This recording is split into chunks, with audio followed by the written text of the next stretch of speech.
Welcome to the Living Life Well Show, the intersection of God's Word, today's science, and healthy living with common sense application, all based on the truth of the Word of God. I'm your host, Dr. John Skelton. Now let's get straight to the truth.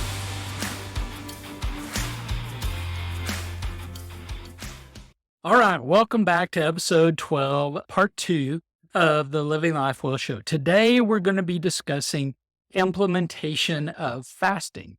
And if you didn't get to listen to the last episode, pause right here, go back and listen to the last episode of the 3 types of fasting for who should and shouldn't fast and the benefits of each. So just a quick recap. Again, this isn't extensive. You cannot listen to the last episode and then implement fasting based solely on this episode because it's not comprehensive.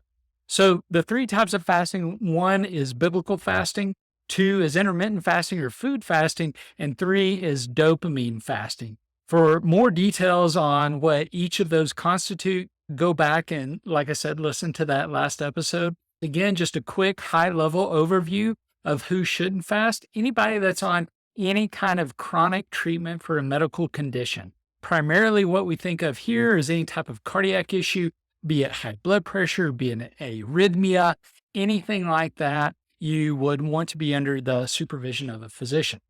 Definitely anybody that's a diabetic that's undergoing any sort of treatment, be it insulin, be it oral medications, we really want you to be under the supervision for a physician. We don't want you to suffer the effects of low blood sugar because you've implemented a healthy routine, but just haven't had the overall supervision that you need.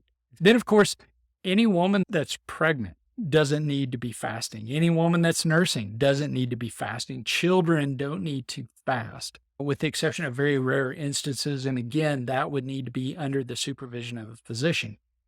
Anyone that is undergoing active treatment for cancer, I don't recommend fasting, or anyone that may be in a malnourished state doesn't need to undergo fasting as well. And then finally, those that have a history of an eating disorder may not need to undergo fasting as well. So having said that, let's talk about intermittent fasting to start, and then we're going to talk about how we can implement all 3 together or take 1 or 2 of them and implement them together. So first of all, we're going to talk about the intermittent fasting. We're going to talk about this in 2 phases. One is intermittent fasting up to 24 hours, and then fasting over 24 hours up to 3 days or 72 hours. I never recommend going over that 72-hour mark at all, whether you have any known conditions or not, without the direct supervision of a physician. Now, let's talk about some rules that apply to the up to 24 hours and over 24-hour mark, and then we will get into some specific rules with regards to over 24 hours. So first things first is we want you to educate yourself on what added sugar is or what the names for sugar are. You can do this by a simple Google search. Once you do this Google search and you've found, the 30 plus names for different varieties of sugar, and yes, this includes stevia and monk fruit and coconut sugar or date sugar, anything else, maple syrup, honey, all those things, need to educate yourself on those. And then you need to eliminate those for at least a week. Really, I recommend at least 2 weeks before starting a fasting regimen. Now, the best way to do this, and this goes with number 2 as well, is to look at the ingredient label. So the typical nutrition facts label will tell you about the calories, the serving size, breaks down your proteins, your carbohydrates, sugars, and fats. But that's not what I'm talking about. What I'm talking about is the paragraph under that's in fine print, because that's where all the hidden ingredients are. And so that's where you want to look to know if there is any added sugar or a quote sugar substitute and or artificial sugar substitute is in that product. Now, the other thing that you want to eliminate is you want to eliminate grains by and large. Grains, or we think of as carbs. So you're talking about anything on your bread aisle. Obviously, your pastries, those are generally going to have sugar with them as well. And then, of course, rice, really, and corn. Those all would be considered grains. Now, an easy way around the sugar aspect is to eat a whole food type diet. So anything that is a vegetable or fruit that's coming out of the produce section, or any type of meat that you're getting in your butcher section, you keep that in the diet. If you want to keep dairy in the diet as well, absolutely keep dairy in the diet in the form of milk and or yogurts. And so you can do that. That would be primarily a whole foods diet. Then you don't really have to worry about reading labels. Vegetables typically don't come with labels when they're in their unadulterated, freshly picked forms. Now, why am I telling you to eliminate sugars and grains? Well, does anybody remember the Snickers commercial? And we still see it sometimes. And it talks about how you're not yourself, when you're hungry. Well, that's what I call being hangry, right? So you're so hungry, you become angry, you have an altered attitude. That is primarily driven by secretion of insulin and changes in blood sugar. And we see that when we are eating a diet that is predominantly based in carbohydrates and or sugars. So eliminating the grains, eliminating the sugars is going to help alleviate that. In addition, what that's going to do is that's going to decrease some of the insulin resistance and make your body more sensitive to the insulin that it produces, so that it is decreasing that level of insulin production, so that when you are fasting, your sugars don't plummet so much. When you fast and you are feeling bad, typically it is going to be due to low blood sugar. That's going to be the number one issue that is going to cause you to feel poorly. So what we want you to do is go through a period of about 2 weeks where you're eliminating those sugar-containing foods and or grains from your diet, so that you've already started decreasing your insulin resistance and increasing your insulin sensitivity to decrease your overall insulin secretion.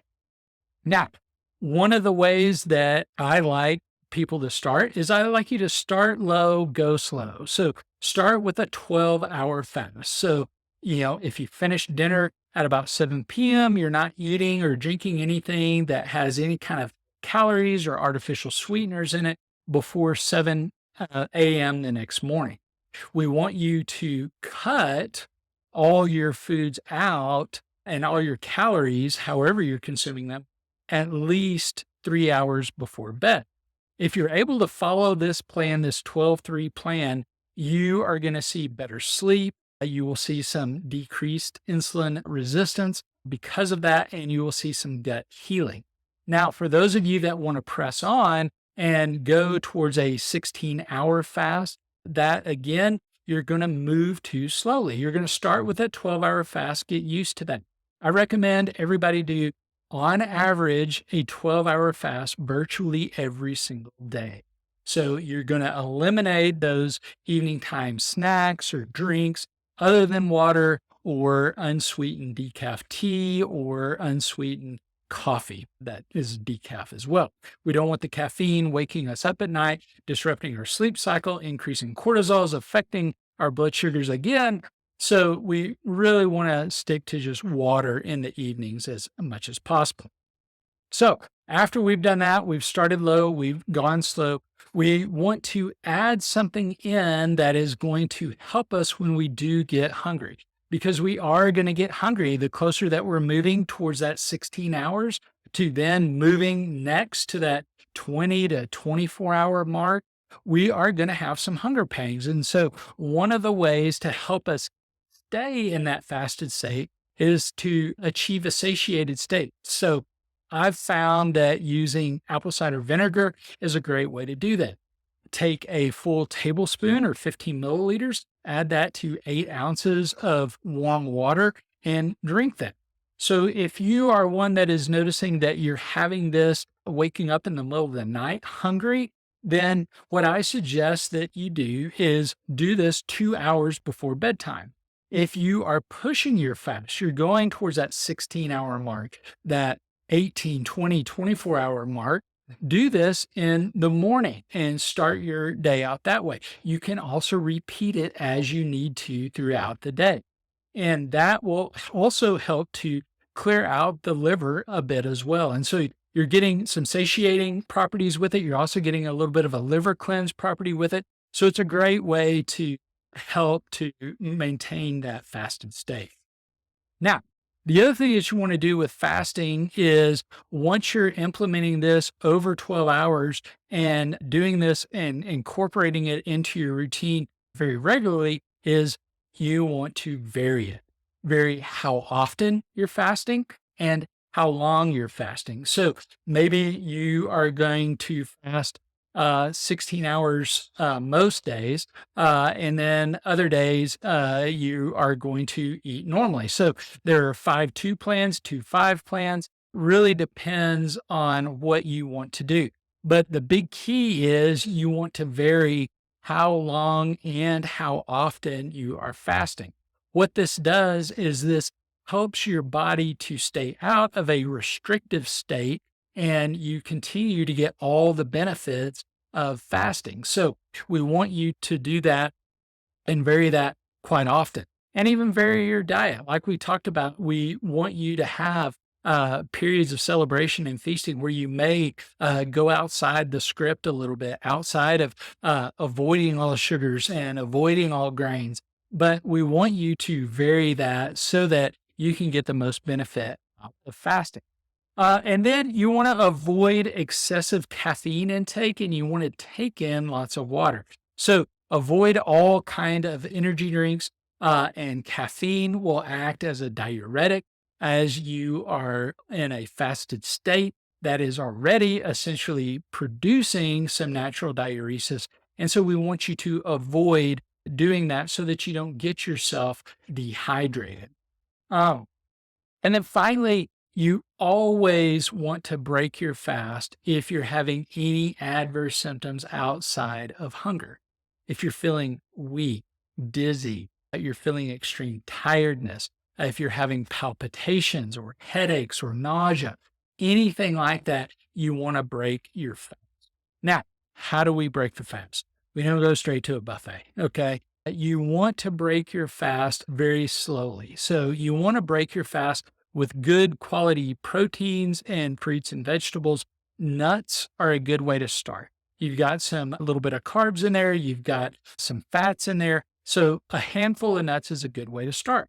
Start by breaking your fast that way, and then wait 30 minutes, an hour, 2 hours, and then eat a small meal.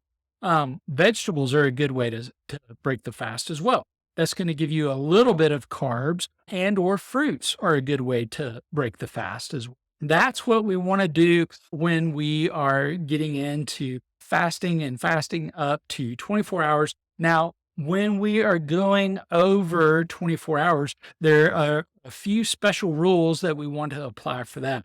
Number one is I want you to add bone broth in every 24 hours. You may be losing a little bit of electrolytes in that fasted state. So we want to replace those. And a good way to replace that is with bone broth. Bone broth will give you those electrolytes, maybe even just a small bit of fat, and help to satiate you, help to keep you hydrated and energized and moving forward.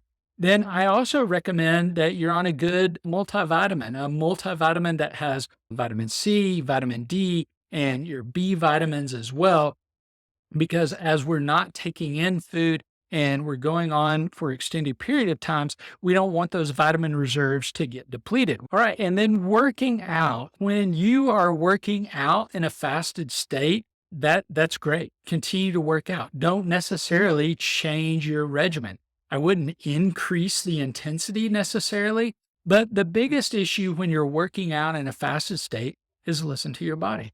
If you're feeling a little weaker, don't go quite as hard. Don't plan an entire new workout while you're fasting. You don't need to be implementing a new workout regimen in a fasted state for the first time. You don't know how your body's going to respond to it in a non-fasted state. So you don't necessarily want to start that right away. And then when you are working out in a fasted state, then I recommend that you also add in a good protein powder, a little low calorie protein powder, something that doesn't have any kind of added or artificial sugars in it, and that is very low calorie and really amino acid based. And so that's going to help support your muscle repair and building as you continue to work out in that fasted state. And then most importantly, like we said, in the shorter time period when you're breaking a fast, that's even more important when you've gone over 24 hours. When you're in that 24-hour to 72-hour mark, you really want to be very intentional about what you're eating as you come out of that. Eating a bag of Funyuns isn't a great idea. Eating little Debbie's Hostess cupcakes isn't a good idea coming out of a fast. And so we want to make sure that you start with a very small meal, work your way up over an hour or two. Sometimes doing this with a smoothie is a good idea with a little protein powder in it. That would be a good way to break your fast. Let that sit around for an hour or so. And then if you want to move on to, a regular meal, go ahead at that point. So now, number one, you want to eliminate the sugars and the grains as much as possible. You want to start low, go slow. This is for the entirety of the fast. You want to use apple cider vinegar as much as possible to help to satiate you. You want to vary how often and how long you're fasting. And then you really want to avoid any kind of excessive caffeine or energy drinks. If you're over 24 hours, you want to add in that bone broth at every 24-hour interval. You can also do it as often as every 12 hours. You want to take a great multivitamin, and then you want to pay attention to your workouts.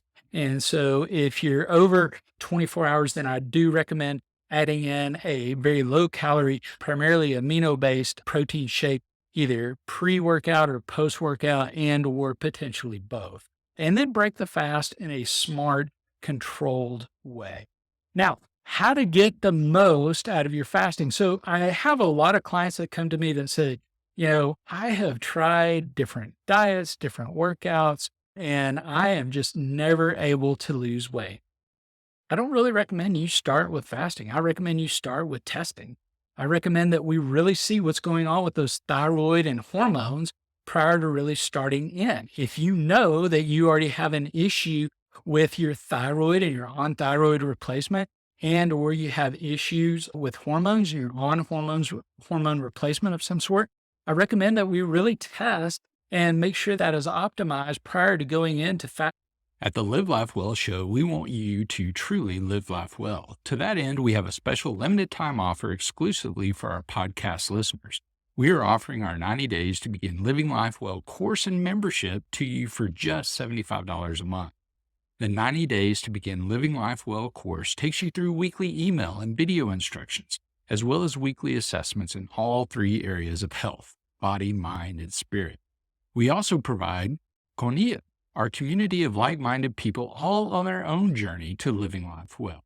In Konia, you and I will interact through regular Q&As as well as with special guests and content exclusive to the Konia community. In addition, you will have the opportunity for one-on-one coaching with me and my team. If this appeals to you, scan the QR code so you can get started living life well.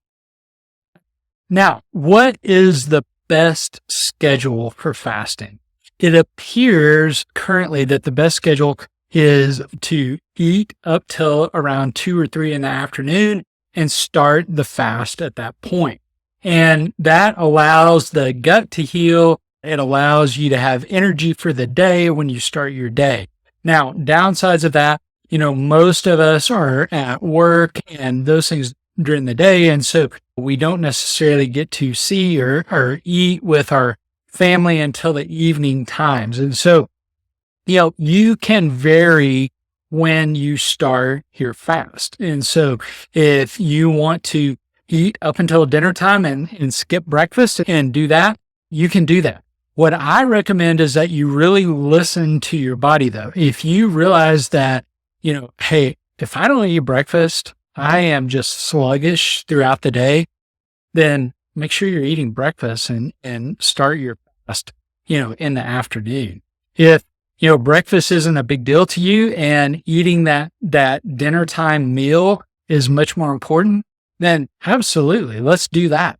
So we really want to eat the way in which you feel best. Now, women tend to, in general, get more benefit out of eating breakfast than skipping breakfast. So again, it just really depends on what your individual needs are. But in general, fasting starting in the afternoon, having eating breakfast, having eaten up until 2 to 3 p.m. in the afternoon appears to be best when you're trying to institute some sort of fasting regimen.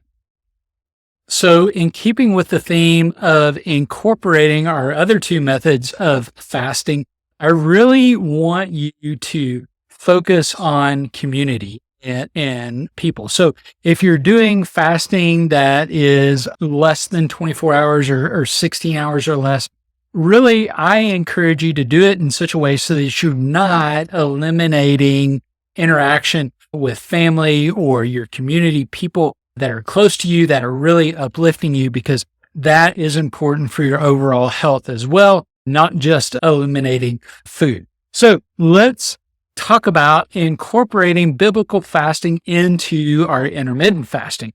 So a few ways to do this, and they just seem, very kind of self-explanatory and maybe even obvious, but let's just go ahead and review that here. So a great way to help with intermittent fasting and hunger is during your meal times, especially if you're at work and you have a break, go outside, move around, walk, sit, just enjoy the outdoors as much as possible. Get sunlight into your eyes. Practice a time of gratitude during this. And do this really every day, whether it's a day in which you're fasting or not. But really try and focus on that aspect during this time of fasting as well. You can pray during the meal times, pray for family, friends, direction, those things. Use that time for Bible study, read a Bible commentary, or just quiet the noise. Just sit quietly and listen. And so you can incorporate biblical fasting into your intermittent fasting if you like as well. Then those would be a couple of ways to do that. Of course, also recognizing, what you need to fast from a dopamine standpoint is very important. And so I recommend when you're doing intermittent fasting, look at where you're spending your time each day. Once you've kind of figured that out, incorporate maybe fasting from one or two of those things. I don't recommend fasting from a lot of different things at once. Just like in our 90 Days to Begin Living Life Well program, I don't recommend that people make all the eliminations in one day. I think that is very difficult. You're less likely to be successful. We want to take small steps moving forward to the ultimate goal as opposed to going scorched earth. So if you realize that you're watching too much TV, maybe it's not that you eliminate all TV, but you eliminate a certain category. So if you're watching tons of cable news, eliminate watching the cable news and replace that with something else. If you're incorporating all three, you can replace that with a renewal of your mind by maybe some scriptures or something like that. And then what you really want to do is you want to really be quiet and listen to your body as you're going through this dopamine fasting. Was that elimination bringing up my mood? Was that elimination making me feel better? Did I have more energy? Was my sleep improved? How was my digestion? And those are going to be questions that you will kind of ask yourself as you determine whether you need to continue to have that eliminated and essentially make that a permanent fast from potentially that activity or that relationship. And that will help guide you as you kind of go along. So really you want to take the idea of recognition with you into your fasting. And then finally, for success with fasting, whether it be the biblical fasting, whether it's the dopamine fasting, and definitely the intermittent fasting, please don't go into it with a lot of preconceived notions, ideas that are going to tell you, oh, this is going to be so difficult, or oh, this is going to be so easy, or I can jump straight ahead all the way to a 2-day fast. I don't need to stepwise. Please do it in a stepwise fashion. Just notice, kind of record what's going on, be it just a, little note to yourself on the notes app on your phone, or if you journal, doing it that way. But don't worry about making it to whatever goal you have put on there, be it a period of time, be it a number of days or anything like that. Just take it low, go slow, and try not to put any predetermined expectations on the outcomes. I hope this has been beneficial for you. I hope you've enjoyed it. If you have, and if you want more information, you can always go to livelifewellclinic.com. If you're ready to jump in, you can also jump in with us on our 90 Days to Begin Living Life Well program. And I hope to see you soon. And thanks, and God bless. That's it for this episode of the Living Life Well show. If you like what you've heard and want to learn more, or want to know how to put this into practice for yourself, go to livelifewellclinic.com. Until next time, this is Dr. John Skelton saying, go out and live the truth so you can live life well. The preceding is for entertainment and educational purposes only. It is not meant to be used to prevent, diagnose, treat, or cure any condition. The information contained in this show does not substitute the need for a qualified medical professional, nor is it meant to provide medical advice or services. If you feel information presented in this show may apply to you, we recommend you seek out the help of a qualified medical professional who can evaluate and treat your specific concerns.